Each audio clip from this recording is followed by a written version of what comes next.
আরে শক্তিমান, তোর মাথায় তো 3টি ক্রস চিহ্ন উঠে গেছে, তুই তো এখন মরে যাবি। আরে মা দাদু, শক্তিমান এখন মরে যাবে। আরে কি হবে এখন আমাদেরকে এখন কে বাঁচাবে? আরে তাড়াতাড়ি মৌলানা সাহেবের কাছে যাই আমি।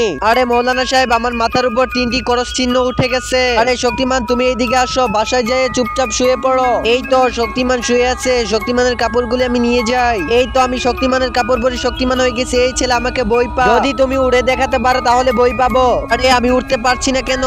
এসেছে শক্তিমান। আরে এখান থেকে চলে যা, না হলে আরো একটা দেবো। কিন্তু তার আগে এই সুন্দর ছবিটিকে যদি তুমি মন থেকে ভালোবেসে থাকে, এই ভিডিওতে একটা লাইক করে চ্যানেলটাকে সাবস্ক্রাইব করে দেবে। বাংলাদেশ থেকে হলে লাইক করবে, ইন্ডিয়াতে হলে সাবস্ক্রাইব করবে।